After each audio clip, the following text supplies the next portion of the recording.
I met Chelsea, she had nothing, no job, and no family. Her family weren't on speaking terms with her.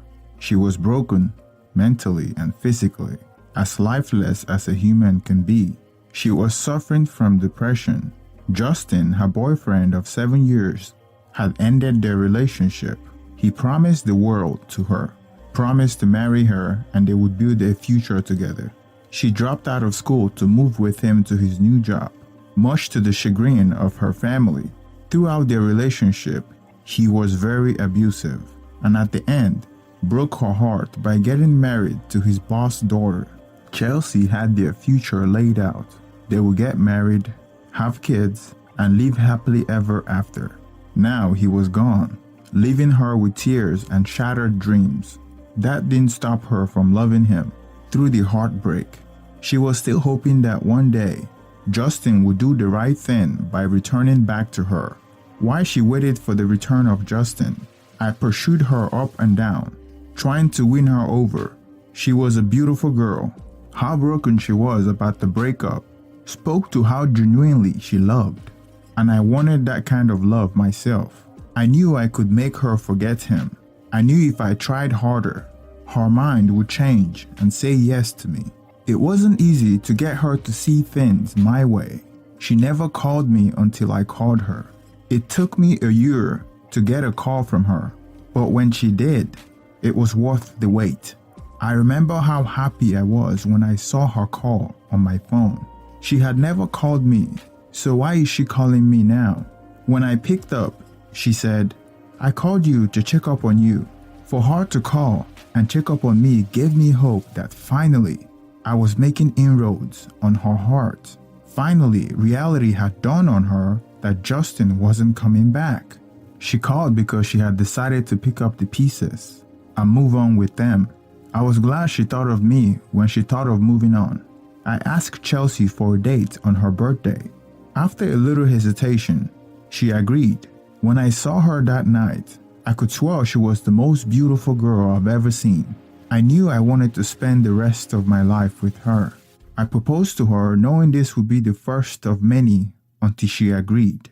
To my utmost surprise, she said yes. No second guessing. No give me time to think about it. Just yes. Our relationship had been pure bliss, and the 3 years we have been together had been my happiest. The plan was to get married to her this October. We were set to make a lifelong commitment to each other, and that made me very proud. Looking at where it all started, I made sure not to spare a dime, just to ensure that we had the most memorable wedding. Few months ago, I noticed Chelsea was getting distant. I thought it was a phase that would end in no time, but it kept getting worse. She kept distancing herself from me and everything that was going on between us. I asked her, "Is anything the matter?" She said, "Everything is fine. I'm only anxious about the marriage. That's all." When a woman doesn't need to say she's fine, being fine is not a word. It's something that ought to show in your attitude. She said she was fine, but I wasn't going to take it just like that. So I started to dig around. Her best friend was the only person I could fall on to get information from. After pestering her for a while, she told me what the issue was about. She said, "Justin is back in the picture. They have been sneaking around for some time now." My heart skipped several beats. I didn't sleep on what her friend told me. I wanted to get the truth from her own mouth, so I asked her, "Chelsea, I learned you're still seeing Justin. Is that the case?" "I'm not seeing him," she said. "I went to talk to him because I needed closure on everything. Our meeting was only about that and nothing more." "Nothing more?" "No, there could be something more." So I decided to look for the missing links to the whole story. I sneaked through her phone one night and found a text between her and Justin. On one of the chats, they were talking about what to do with the pregnancy. There's a pregnancy involved? The discussion were sketchy. I didn't understand everything, so I went back to her best friend again. I knew I could get the information from her because that girl had expressed some sort of soft spots towards me. She confirmed Chelsea was a month pregnant for Justin. No words can express the shock I went through when I heard that. After all these years, how could she do this to me? I am hurt, angry, and disheartened. I am experiencing pain at places I didn't know exist. I haven't told her anything, neither have I asked any questions. I saved all the information I collected from her text message. She thinks I do not know about the pregnancy. She thinks me a fool, but even a fool has his day. I was planning on calling off the wedding at the very last hour. In one of the text messages, she expressed the reason for getting married to me was to impress her family because they saw her as a disappointment. I felt like I was the sacrificial lamb. Something has to give, and I'm not going to play softball. My best friend suggested that I date her best friend to get back at her, but that would pale in comparison to what she had done to me. The crime does not fit the punishment. I wanted to hurt her in ways she couldn't easily recover from. The wedding was a few months away, so I decided that I would make a scene. I made sure to not invite anybody from my side of the family, just a few friends. Why I made sure she invited all her family members and friends. The wedding was just 3 weeks away, and we wanted to have it as soon as possible. And we wanted to make it as soon as possible before her pregnancy started to be visible. Weeks before the wedding, I asked my fiancé whether she invited Justin. She said no, and was curious why I would ask her that question. I told her I wanted him to see her get married for my peace of mind, because I wanted to show him that she's mine now. She was reluctant at first, but later accepted. I guess she was thinking that maybe she could get him jealous.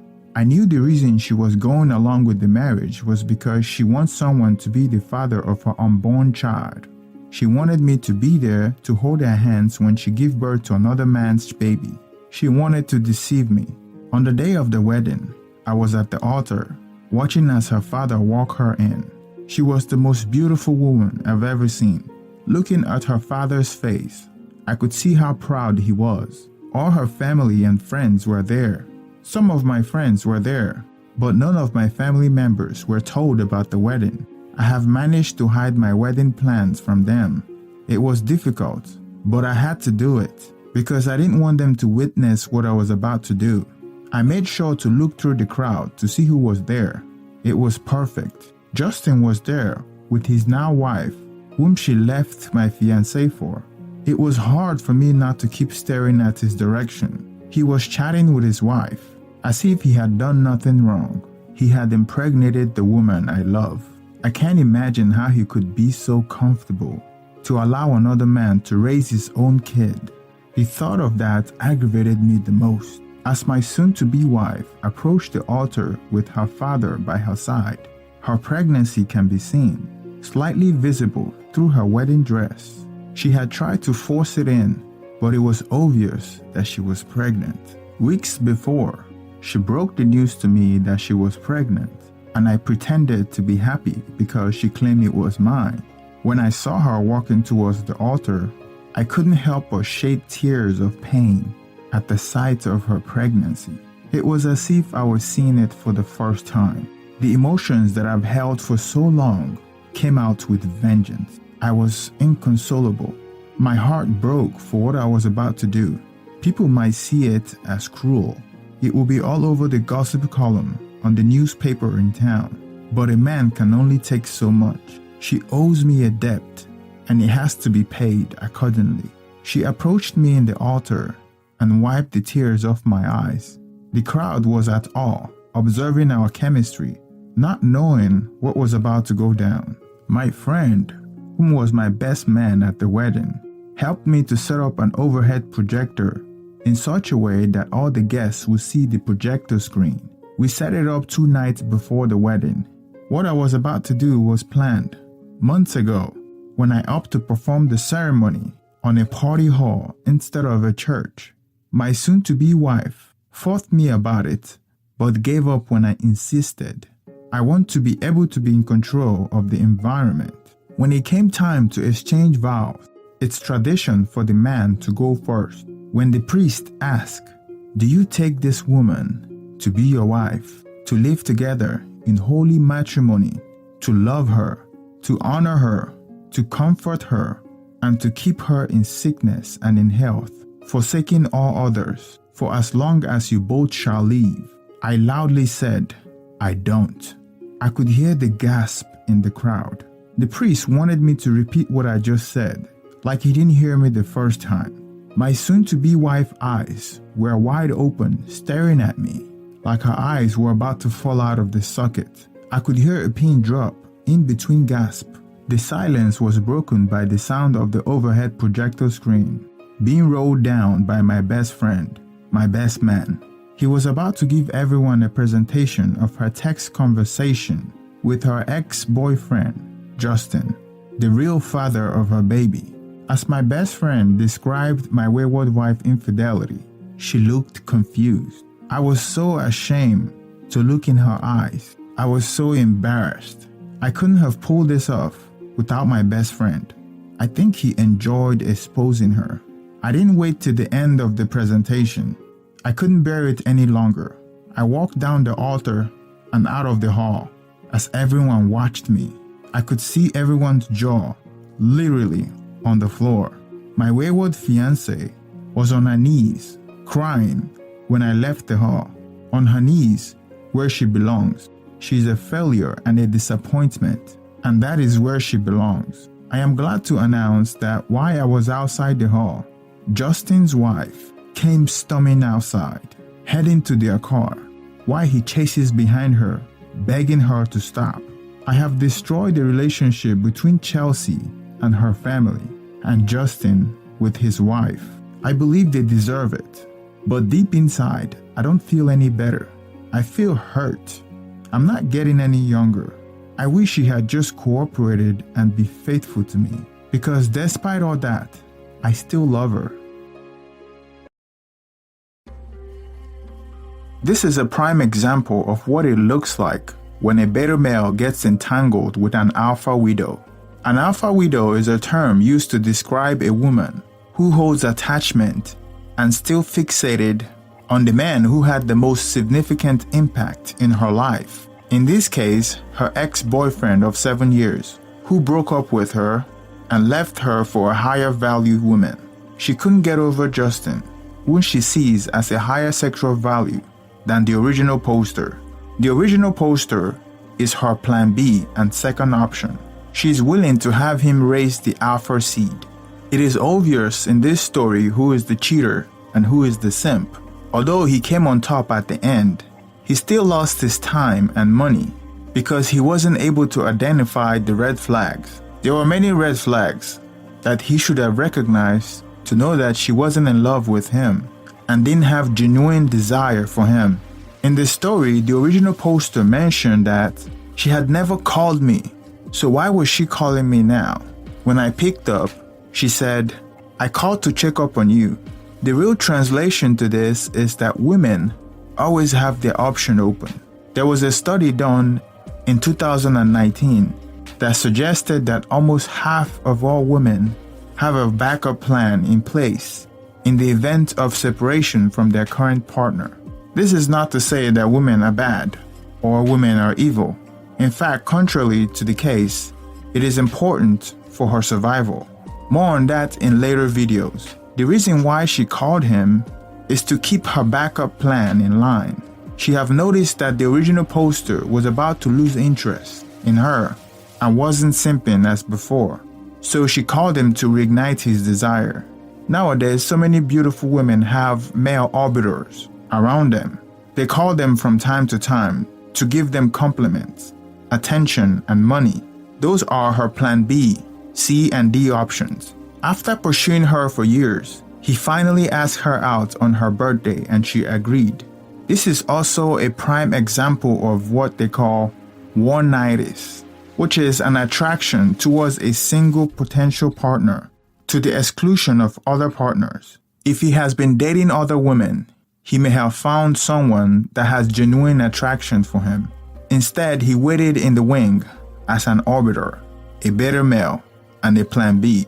In our current society, we have been indoctrinated in a social construct that men or women have only one soulmate, facilitated by popular Disney and Hollywood movies. The idea that we only have one person for us is fake news. In reality, if you can get along with him or her, and you have genuine desire for that person, he or she could possibly be your soulmate.